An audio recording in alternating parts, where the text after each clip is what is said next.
And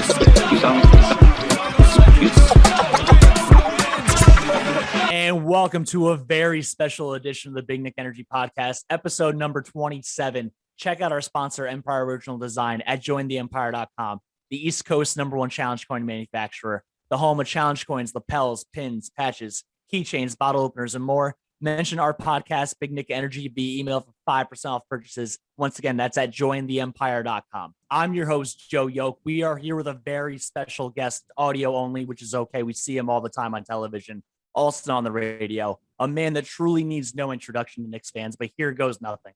He's known as a studio analyst for MSG since 2011, a radio great since 2014, starting with Hahn and Humpty, then adding Chris Conti, then moving to George Lucas-approved Han Solo, and now one half of ESPN's national broadcast with a man who can't wait, Bart Scott, from 12 to 2 on ESPN Radio, the author of 5 books, and a regular on the Michael K. Show, including right after this, Alan Hahn. How are you doing today, buddy?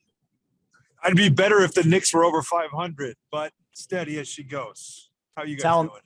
We're doing fantastic, man, and tell me about it. The last 5 games outside of San Antonio have been rough for us. Before we dive into the Knicks, I did want to get into one question with you about your personal career, because you have made the move to national radio and telecast recently. How much different is it to cover all sports and almost all teams nationwide versus just covering New York for you?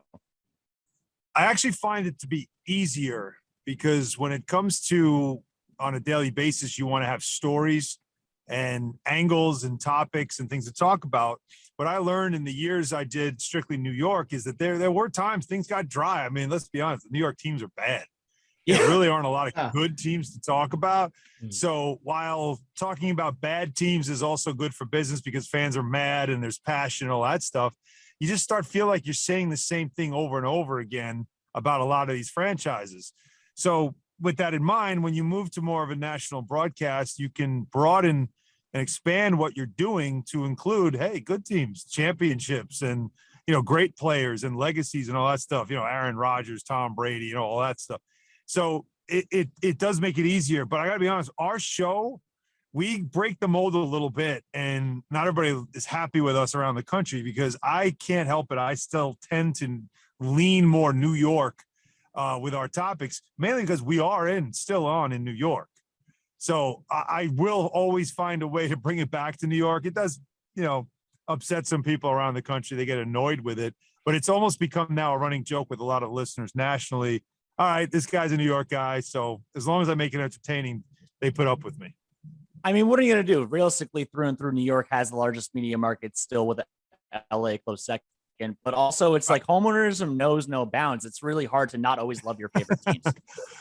Yeah, there's that, and there's also the fact that if it's not happening here, I mean, really, it's not that exciting to me. Exactly. Oh my God. Just to move on to the Knicks, though, they're currently 11th place, 12-13. They just went 1-1 in this terrible road back-to-back with the Spurs, which was good, the Pacers, which was terrible. I wanted to ask you what the overall effect is. Like, I read that the Knicks got into the hotel in Indiana at 5 a.m. and then Thibs plays the same lineup basically the next night. Like, we could have, in my opinion, used more Grimes, used more Sims. I know McBride has gone almost no run, but outside of him playing Taj instead of Noel, who was out, why don't you think he uses more of the lineup on a night like that? There's a couple of reasons. He's very much a creature of habit when it comes to this is my rotation. These are my guys. Very true. So that's why he'd go that way. And keep in mind too, it's not like the game was a blowout at halftime. I mean, they didn't look good, but Randall actually had a really good second quarter and was able to get them back into the game where it was like a 5.7-point game for the most part. It's the third quarter, which we've seen always have been an issue. You come out of third quarter, you're flat.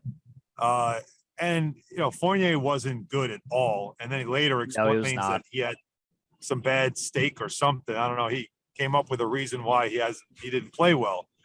But, it wasn't really until later in the third where you just saw like, it's just not their night. But he'll always stick with main guys and try to find the right combination out of that group.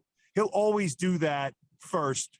He's not a type of coach. And really, you don't see that in the NBA. You rarely see in the NBA a coach like second quarter go, all right, I'm just yanking everybody. I mean, Popovich in their golden years in a back-to-back, he would have 4 of his Hall of Famers sit out and play a bunch of guys you've never heard of and coach them up into a frenzy. We've seen that happen, but that's the rare occasion that happens. So I also it doesn't surprise me, but I get why fans sometimes will watch and think to themselves, why not put Grimes in? Why not put Sims in? I totally understand that. I think Kerr has also done that, especially since the Warriors got the first of their couple championships. I think once you have the championship pedigree, you as a coach feel like you have more ability to do that, which obviously Thibs hasn't gotten there. You can afford to do it, and then if you lose, no one's going to freak out because, well, don't second guess him. He's won a championship. Whereas for Thibs to do something like that, and you know what else too? Understand this. There's a very delicate thing when it comes to a team like this, and he's trying to coach them hard, and you've got a couple of new faces that have to fit, and you got to make tough decisions and sit guys in the fourth because they're not playing well. A lot of egos to handle. Yeah. Once you've had a group that's been together a long time, i.e. Spurs, that Warriors group, you also have that ability to make moves like this, and the players understand, trust, get it. They get over it faster. Whereas here, there's still some guys that are trying to establish themselves. And why did I sign here if I'm not going to play in the fourth quarter? Why am I playing? Like, there's still a lot of that going on. He's got to dance around those landmines right now. I also wanted to, because you brought up Randall for a second, I wanted to ask a more like off basketball, but affects his game question. Obviously the Knicks have done worse at home than on the road. And I wanted to ask if that might be because Julius Randle, who is their best player, he's the star player of our team. He has a newborn baby at home, and I know he already had a first kid. Do you think there's a chance that when he's home, he's just getting less rest, like less ability to like focus on the game versus hotels? Is that a thing that goes on throughout players in the NBA? As a father of 4 who's been through it a lot, that's I can tell you that I can tell you it can be a challenge.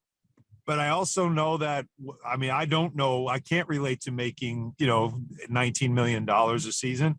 So you do have other ways, such as nannies and whatnot, to make sure that when dad needs to sleep, he gets to sleep. I don't think that's something that is like the rest of us who live in a regular house where if the baby's crying in the next room, it's impossible not to hear it. It's either us or the mom, one or the other. Yeah.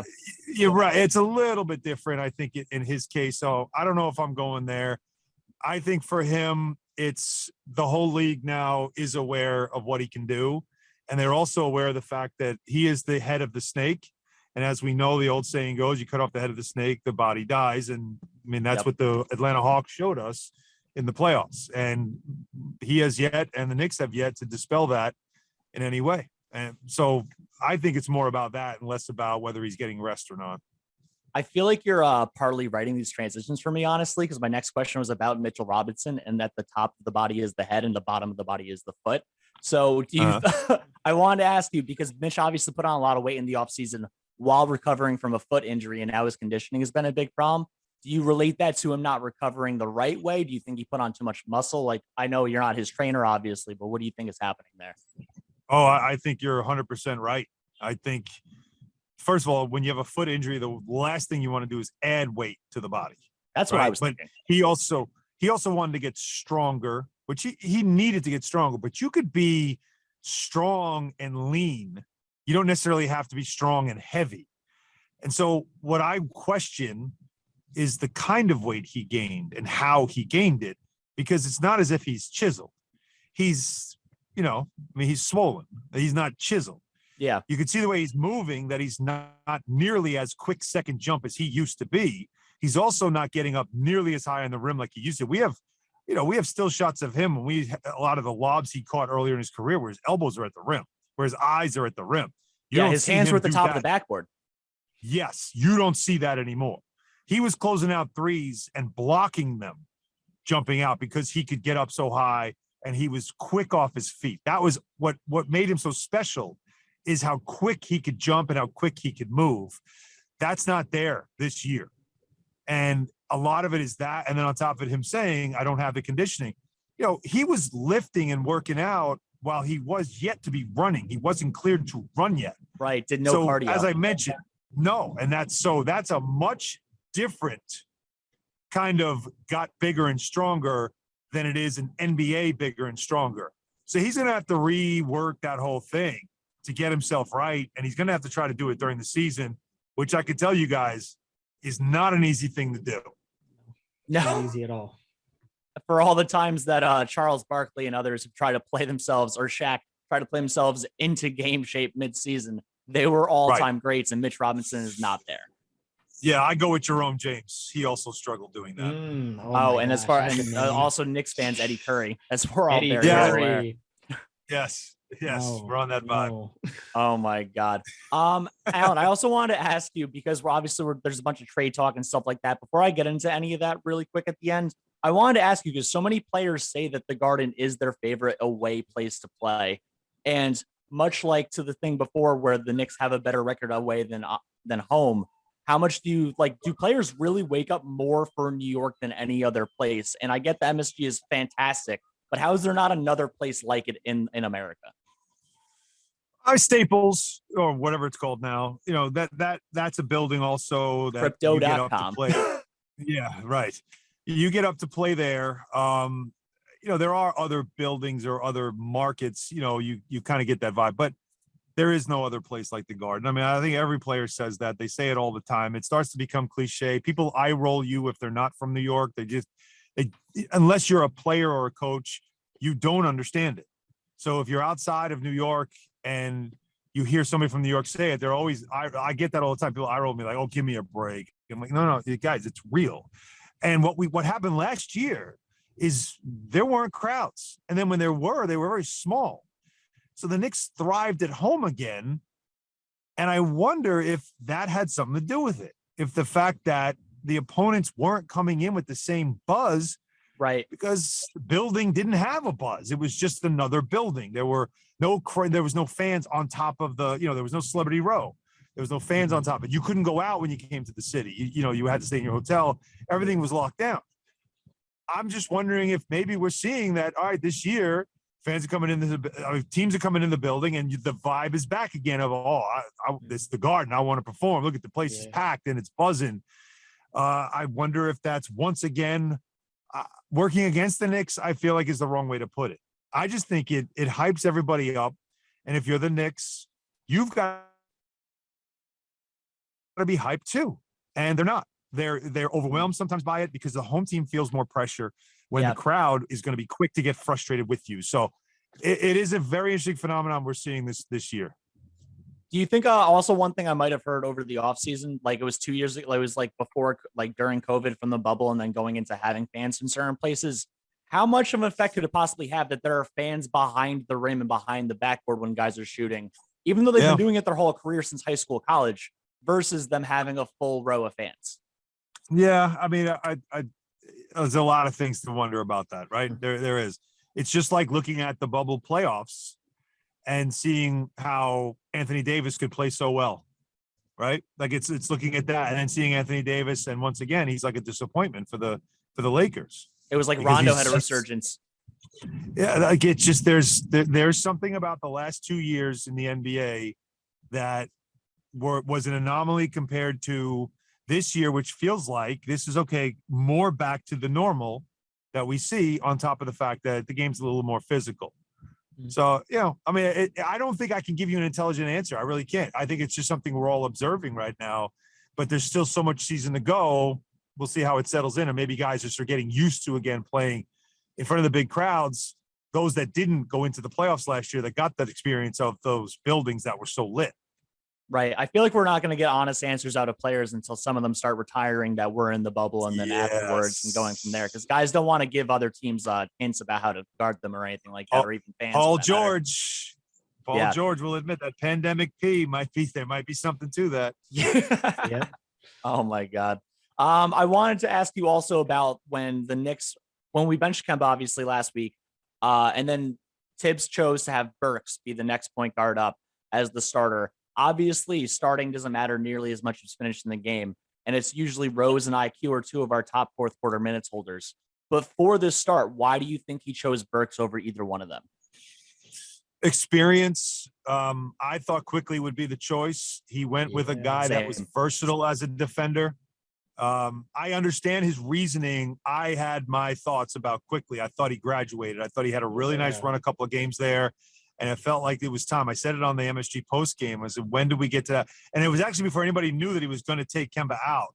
I just felt it. And I said, when does quickly graduate to the starting lineup? That point guard position is getting overwhelmed defensively, and this kid's earning his way, and the coach loves him and trusts him. But I also thought, all right, if you're taking Kemba out, which then they announced that was going to happen, Burks could be the choice because he's gone to him before. He's versatile enough. He can play a point position.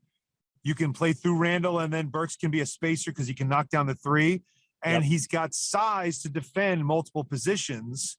And so that could fit. And once again, typical to Thibs, he goes with the vet because he trusts the vet, and you go with him. And so that's the reasoning behind it. I don't think this is a long-term answer, though, guys. I still think this is sort of a game-to-game proposition that he will just follow this until something better comes along. And I'm watching Quentin Grimes, and I know he's not playing a ton, but the fact that Thibs finds minutes, even seconds, for him to get into a game tells me something. It's almost like I just want to get this kid's feet wet and get him more comfortable, have him knock some shots down, have him do some things in real time so that eventually by the end of the season, let's see if he can develop into what we drafted him for, which is a 3-and-D kind of a guard who also has good size, who can guard multiple positions, but more importantly, can knock down the open three, which is what you need around a player like Randall. Yes, absolutely. Who have you been more impressed with, Grimes or Sims so far from a rookie standpoint? Well, if you're going to talk about as far as which one surprised me more, like as far as, Sims in the summer league, he was a name on a roster that meant nothing to me, right? Jericho Sims, the second round pick. I don't know who this guy is, but all right, fine. Then I watched one summer league game and I went, oh, whoa. This guy's got Mitchell Robinson's skill set. He's extremely raw, just like Mitch was, but he's a lot stronger than Mitch was in his first year. Also, his legs and calves look bigger. He doesn't look like he's going to have foot problems down the road. No doubt. Yeah, we don't. Yeah, you don't need him to gain weight. He's good. Yes. And there's something about, too, watching him. And I know it's summer league, but trust me, summer league does matter because you watch how somebody competes. And there's a lot of sames in summer league. What I mean by sames is you're all in the same level. So the guys that really stand out in summer league, it means something as far as not somebody's going to be a star, but means this guy's legit. It's like going to the G League. It's like seeing McBride go to the G League and put up 30. You're like, all right, sorry. Yeah. So McBride is now, you could say, all right, well, he's not a G League. Like, he's not going to G League and struggling. Like, we've seen the Knicks send guys to the G League and they give you 8 points. And you're like, well, what happened there? Like, why are you only having 8 points in the G League? So what I liked about Sims was he ripped the ball out of someone's hands if like they were both battling for a rebound. He's very quiet, but he's got a toughness about him. And I just couldn't help to say to myself, like, all right, there's something with this kid. I like this kid. And I think Thibs sees it too, that if they could teach him, he could become something special. That's why I just think he's the bigger surprise. He's the more impressive player because he could have been persona non grata. He could have been a guy that they draft and you're like, he doesn't really fit, move on. They're 4 deep at center. Think about that. They're 4 deep at center. And Thibs already showed you he will have no hesitation putting that kid in a game if they have foul trouble, injuries, or anything else at center. That says a lot about him. I got my eye on him. I want to see what they turn him into, over the next year. Same. Agreed entirely on that. And I know you have to go on in 10 minutes, Mike. Okay, so last question, I'll let you go. Speaking of centers and stuff, obviously Myles Turner has been coming up a name a lot. The Knicks have been talking about wanting to trade for him for 2 years. All the Pacers have said that they're like shopping their guys, Turner, Sabonis, Brogdon, LeVert, which I think is crazy because they have a plus 1.5 net differential and they're only 5 games under 500 and 3 out of a play-in game and so early in the year. But any of those guys in the Pacers ring a bell that you'd want to trade for? I know Mitch has been a person that a lot of Twitter people want to get rid of now because they're like, it's put on weight and now this isn't working. Do you think they make a move before the deadline? And if so, do you think it's one of the Pacers guys? I think Turner has been the name that's been mostly connected. You can't trade Brogdon, so they got to wait to trade him. Oh, we're getting technical difficulties. None of the other pieces really would fit. I think that Turner is a logical. Yeah, Turner is somebody that they definitely kick the tires on. We saw reports on that. He can space because we know he can shoot the three. He's leading the league in block shots, so we have that as well. Those things you like. What you don't like, though, is he's not a very good pick and roll defender. I mean, he can get exposed in pick and roll defense. One of the reasons why the Pacers aren't good is because their pick and roll defense is bad. They got two bigs in Sabonis and Turner who just are not athletic enough to switch on pick and rolls. Yeah. So they get exposed in pick and roll, and the Knicks don't really play a lot of pick and roll that way, to put them in a tough spot. So they couldn't expose it nearly as much as other teams have. So that's why, be careful what you wish. He's got, I think it's 18 million this year, another 18 million next year. Then he's a free agent. So you wouldn't have him. You wouldn't be stuck long-term. But here's the thought. Nerlens Noel just signed a 3-year deal. But man, I mean, as good as he was last year, he's never available. So you worry about somebody that can give you depth, somebody that can space the floor with Randall out there. Randall has got to work in the mid post, and he's got to do it without people clogging up the paint. Which has been his main problem with playing with Noel and Mitch. Doing that is by adding guys that can stretch the floor and shoot threes. Yeah, exactly, because Noel and Mitch have to sit in the dunker spot, which allows the other big to hover. I mean, I'll go back to the Hawks series and why Clint Capella could just sit there and hang around wherever Randall was and shadow and then show up last second right before, Randall had to make a decision and really disrupt his shot because he didn't have to sit in the corner and chase somebody. He didn't have to be outside of the paint. So, I can make a case for Turner and I can make a case for not. I'm not about giving up too many assets though right now because I'm in wait and see mode on a bigger fish that could be available, down the road. I agree with that. Not only for in the next offseason, the offseason after that, I still think Beal at some point is going to be available. But also the trade deadline is not until like February 10th. So it's like for us to talk about this in early December, I think it's crazy.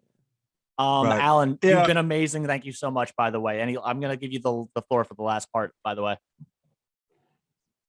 Oh, well. Oh, go ahead. I cut you off, but like also you're cutting out. So go ahead. Go say what you're going to say. My bad. Oh, no. I left it there. I mean, I just think this is the team that I don't think this roster is complete. We're focused so much on, they added Fournier, they added Kemba. Remember, Kemba was a late addition and was not supposed to be a final piece of anything. They picked him up pretty cheap, and it was like, hey, let's give this a shot. We really don't have a point guard. Couldn't find one. And as I've said, I'd rather take a risk on Kemba than bring back Elfrid Payton. I already know what Elfrid Payton's going to be. So it was worth a shot. It didn't work. And now they're kind of back to square one of finding a point guard that they'll have to keep doing. And maybe they develop one. They've got some kids on the roster that you got to keep developing. That's most important. But this is not even close to being a complete roster. So it's still going to take some more work, some more movement. And I still say developing these players. So unfortunately, it's not going to be an overnight success. Last year was a great finish, but some of it was a bit of an anomaly. So, patience is not something none of us want to have, but unfortunately, it's something that you all got to have right now. As New York fans, we've been used to having too much patience in the wait till next year line for way too long of our lives. That's for sure.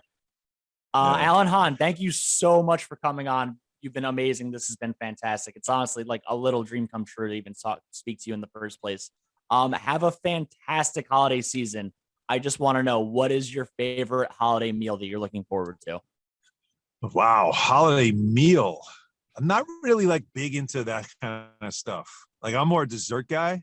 So I guess what I look forward to is any of the like the Reeses peanut butter pie kind of thing. Like I know it's a holiday, and I know when it's a holiday, I'm allowed to, break out of any of my, like, I got to eat right and stay right. No. I've earned enough to let it go. So I'm going back for second pieces. Like I'm all about that. That's what I look forward to. The end of the day. I love it. I mean, there's a reason why we live in the Northeast. It's so we can rationalize November to February being bulking season. Oh, please. Absolutely. I'm done shredding. No, right now it's the big sweaters. It's, we're layering. Right. And when you do that, you can carry a couple extra pounds. You can get the 4-pack back, by June if you work hard enough.